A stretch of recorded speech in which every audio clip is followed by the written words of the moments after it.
masih memberikan kita waktu, kesehatan, sehingga hari ini Tuhan perkenankan saudara dan saya ada di dalam ruangan ini untuk menikmati kasih Allah, untuk menikmati firman Allah, untuk menikmati berkat Allah. Semuanya kita tahu oleh karena kebaikan Tuhan bagi saudara dan bagi saya. Haleluya. Firman Tuhan yang mau kita perhatikan, menambah firman Tuhan yang sudah kita dengar, yang terambil di dalam perjanjian baru, yaitu 1 Korintus 6 ayat 19. 1 Korintus 6 ayat 19.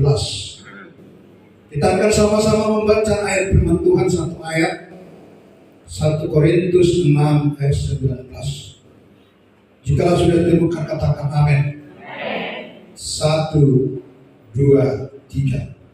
Atau tidak tahukah kamu bahwa tubuhmu adalah bait Roh Kudus yang diam di dalam kamu, Roh Kudus yang kamu peroleh dari Allah, dan bahwa kamu bukan milik kamu sendiri. Puji Tuhan. Firman Tuhan katakan,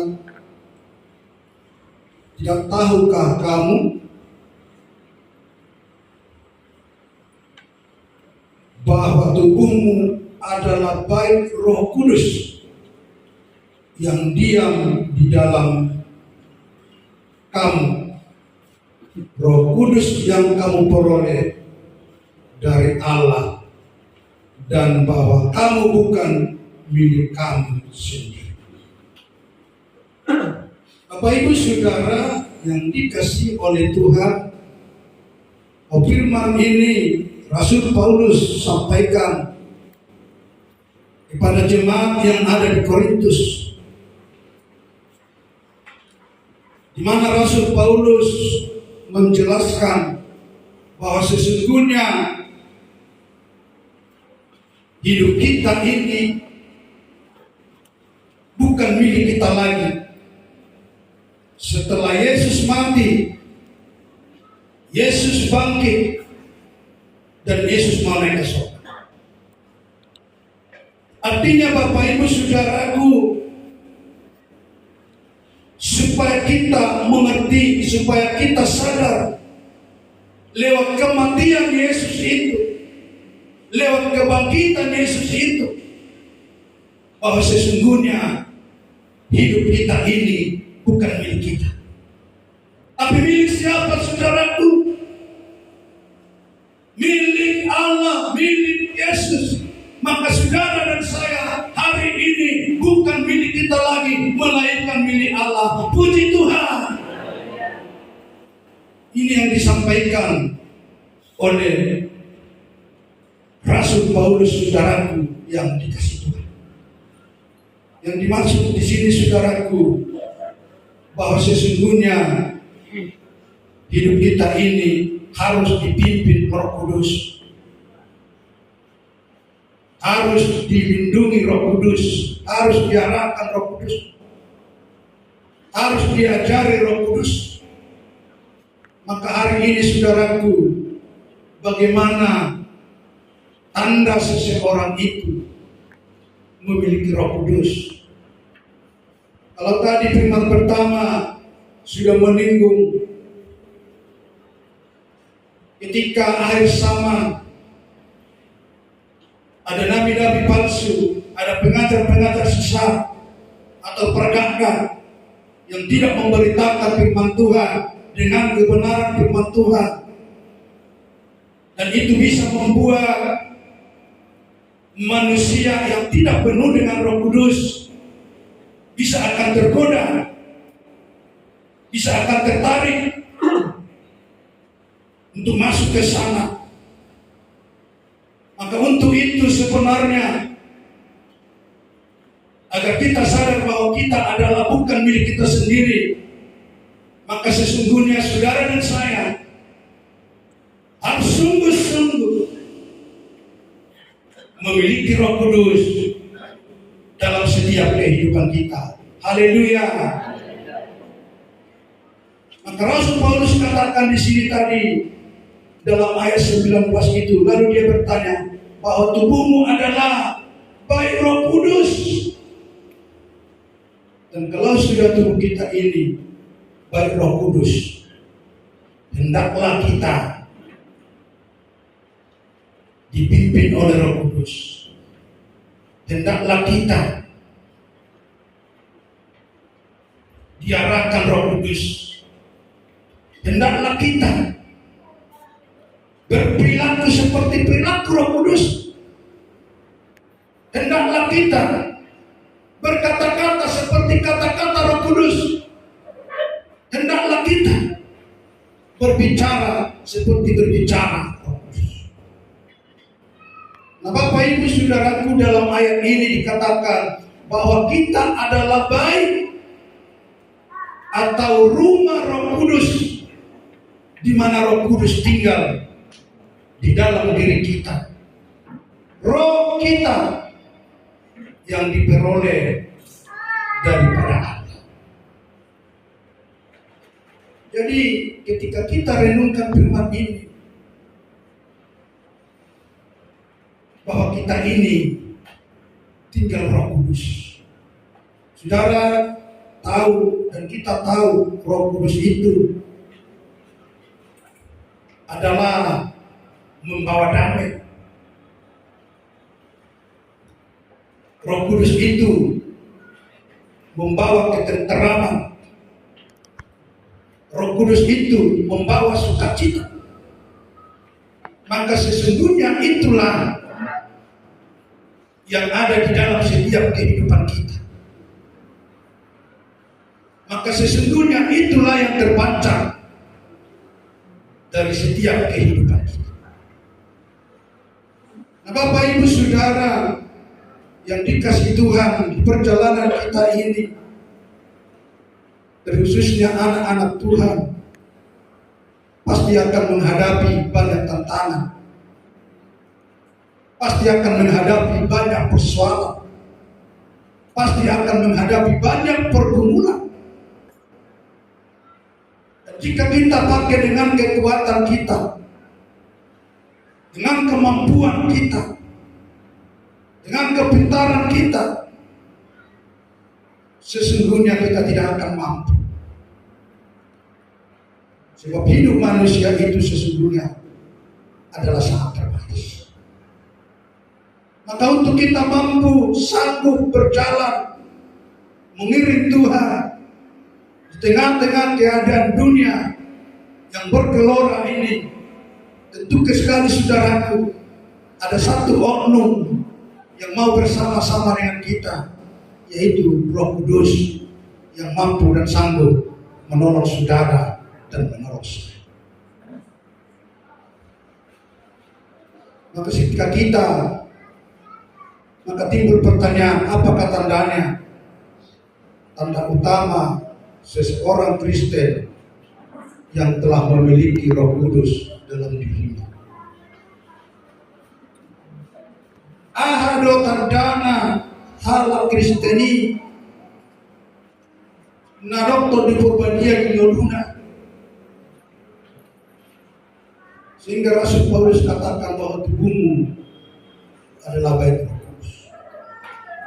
Maka firman Tuhan katakan ini di dalam 1 Korintus 12 ayat 3. Demikian dikatakan, karena itu aku mau meyakinkan kamu bahwa tidak ada seorang pun yang berkata-kata oleh Roh Allah dapat berkata, terkutuklah Yesus, dan tidak ada seorang pun yang dapat mengaku Yesus adalah Tuhan selain oleh Roh Kudus.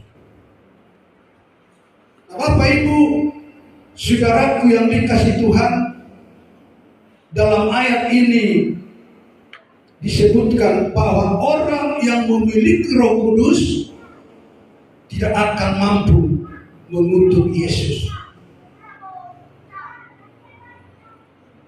Seseorang yang memiliki Roh Kudus tidak akan mampu mengutuk Yesus. Kalau firman Tuhan pertama tadi mengatakan bahwa ada hamba-hamba Tuhan, pelayan Tuhan yang berkata bahwa Yesus itu bukan Tuhan. Itu menandakan bahwa seseorang itu walaupun dia hamba Tuhan, belum tentu, belum sungguh-sungguh dia adalah penuh Roh Kudus. Tapi seseorang, siapapun mereka, ketika mereka sudah penuh dengan Roh Kudus atau memiliki Roh Kudus dalam hidupnya, maka firman Tuhan menjelaskan kepada saudara, kepada saya, maka mereka itu tidak akan mampu menutup Yesus. Tidak akan mampu menutup Yesus. Yang kedua dikatakan tidak ada orang dapat mengaku Yesus adalah Tuhan tanpa Roh Kudus. Jika seseorang telah memiliki Roh Kudus, ia mengakui Yesus adalah Tuhan. Jika seseorang tidak memiliki Roh Kudus, tidak mungkin orang itu mengakui Yesus adalah Tuhan. Artinya, saudaraku yang dikasihi Tuhan, ketika saudara mengakui Yesus adalah Tuhan, itulah buktinya bahwa saudara sudah memiliki Roh Kudus. Haleluya. Ketika saudara menerima Yesus dan mengakui Yesus setelah dia mati, bangkit dan naik ke surga adalah juru selamat, itulah tandanya bahwa saudara sudah memiliki Roh Kudus. Maka hari ini mari akui Yesus dalam hidup kita, supaya Roh Kudus itu ada di dalam setiap kehidupan kita. Maka Rasul Paulus katakan di sini tadi, karena itu aku meyakinkan kamu bahwa tidak ada orang pun yang berkata-kata oleh Roh Allah dapat berkata terkutuklah Yesus.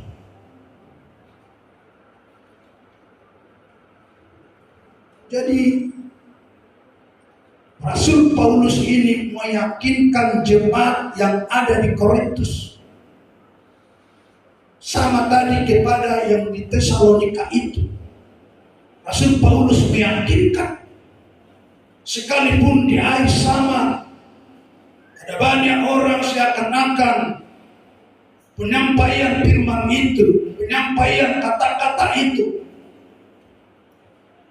enak didengar telinga, tapi sesungguhnya tidak sesuai dengan firman Tuhan. Maka firman Tuhan atau Rasul Paulus meyakinkan bahwa tandanya orang itu sekalipun mungkin sudah tinggi, hebat, jam terbangnya banyak, tapi ketika dia tidak penuh dengan Roh Kudus, dia akan mencoba mengutuk Yesus. Tetapi saudara dan saya hari ini bukan mengutuk Yesus, tapi menerima Yesus menjadi Tuhan dan Juru Selamat kita. Haleluya. Dan yang kedua dikatakan, karena itu jangan pernah memaksa seseorang itu mengakui Yesus Tuhan, karena hanya orang yang telah menerima anugerah Allah dan penuh Roh Kudus bisa mengakui Yesus adalah Tuhan. Jadi Bapak Ibu Saudaraku, walaupun banyak manusia atau orang tidak mengakui Yesus adalah Tuhan, itu hak mereka, tidak bisa kita paksa. Tapi ketika mereka sudah penuh Roh Kudus, maka mereka itu otomatis, maka mereka itu dengan tulus akan menerima Yesus menjadi Tuhan dan Juru Selamat mereka dalam kehidupannya pribadi lepas pribadi. Saudaraku yang dikasihi Tuhan, maka dikatakan Roh Kudus yang dapat menolong kita, Roh Kudus yang dapat membimbing kita, Roh Kudus yang dapat menuntun kita, Roh Kudus yang dapat memisahkan kita. Oleh karena itu, mari buka hati kita untuk tetap menerima Roh Kudus dalam setiap kehidupan kita, saudara-saudaraku yang dikasihi oleh Tuhan. Maka bukti utama seseorang memiliki Roh Kudus itu adalah orang tersebut percaya dan mengakui bahwa Yesus Kristus adalah Tuhan. Percaya dan mengakui Yesus adalah Tuhan. Maka mereka itu akan penuh dengan Roh Kudus. Yang kedua, mereka memiliki iman kepada Yesus Kristus. Mereka memiliki iman kepada Allah Bapa. Mereka memiliki iman kepada Roh Kudus. Mereka memiliki iman kepada Alkitab.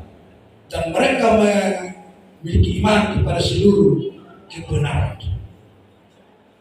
Itulah tanda utama seseorang itu penuh dengan Roh Kudus. Itulah tanda seseorang itu memiliki Roh Kudus. Mustahil seseorang itu bisa cinta firman Allah tanpa Roh Kudus. Mustahil seseorang itu percaya kepada Yesus tanpa Roh Kudus. Kita sadar, kita yang hadir semua ini, kita percaya kepada Yesus karena Roh Kudus ada dalam setiap kehidupan kita. Haleluya. Ada kalanya orang itu penuh Roh Kudus.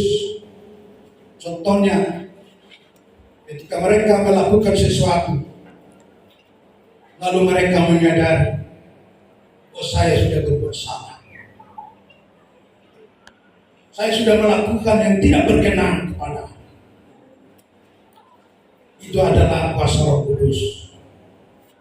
Mungkin Bapak Ibu sering merasa demikian, pernah demikian, atau kita pernah demikian. Itulah tandanya Roh Kudus ada dalam hidup kita. Itulah tandanya Roh Kudus bekerja dalam hidup kita. Saudaraku yang dikasihi Tuhan, Allah telah memberikan Roh Kudus kepada kita, dan Allah memberikan dirinya dalam kematian Yesus Kristus di kayu salib untuk membayar dan menebus segala dosa-dosa kita, sehingga kita banyak dan layak menerima Roh Kudus dan selalu taat, setia melayani Tuhan dalam hidup kita. Karena itu bersyukurlah kepada Tuhan sampai hari ini bahwa saudara dan saya ada sebagaimana ada. Itu adalah pertolongan Tuhan lewat Roh Kudus yang memberikan kita kekuatan, memberikan kita nafas kehidupan, memberikan kita sukacita sampai hari ini. Dan marilah kita mulai sadar bahwa hidup kita ini bukan milik kita. Dan kalau milik hidup kita ini bukan milik kita, tetapi milik Kristus. Mari kita berperilaku seperti perilaku Kristus. Tidak ada keangkuhan, tidak ada kesombongan, tidak ada kedengkian, tidak ada kebencian, tetapi yang ada kemurahan, kerendahan, sukacita di dalam setiap kehidupan kita. Dan saya percaya hari ini kita semua akan dipenuhi Roh Kudus, sehingga kita saudaraku tidak lagi seperti orang-orang dunia, tetapi kita menjadi orang surgawi, menjadi anak-anak Allah yang sudah ditebus dengan darah Yesus di Kalvari, di kayu salib, dengan lunas saudaraku yang dikasihi. Maka ayat penutup bagi kita hari ini Ketika kita sudah ditebus oleh Tuhan, dikatakan dalam 1 Korintus 6 ayat 20 itu, sebab kamu telah dibeli dan harganya telah lunas dibayar. Karena itu muliakanlah Allah dengan tubuh. Muliakanlah Allah dengan tubuh. Artinya saudara yang dikasih Tuhan, bahwa kita bukan milik kita, tapi kita harus memuliakan dengan Allah, memuliakan Allah dengan tubuh kita, dengan jiwa kita, dengan hidup kita, saudaraku yang dikasih Tuhan. Karena apa? Karena saudara dan saya adalah milik Allah sesungguhnya, milik Tuhan sesungguhnya, sudah lunas dibayar. Oleh karena itu hari ini, mari kita renungkan firman ini di dalam setiap hidup kita. Kita belajar, saya tadi bukan milik saya lagi.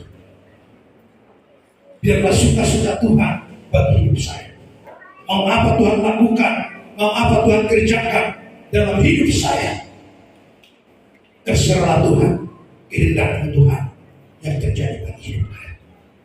Yang penting kita beriman bahwa ketika Tuhan di dalam hidup kita, ketika kita di dalam Tuhan, segala sesuatu pasti Tuhan akan berikan yang terbaik, yang terindah dalam setiap kehidupan kita. Sekali lagi firman Tuhan ini saya bacakan, sebab kamu telah dibeli dan harganya telah lunas dibayar. Karena itu muliakanlah Allah dengan tubuhmu. Haleluya. Puji Tuhan, termulia Tuhan, siang hari ini kekal untuk selamanya. Amin. Mari kita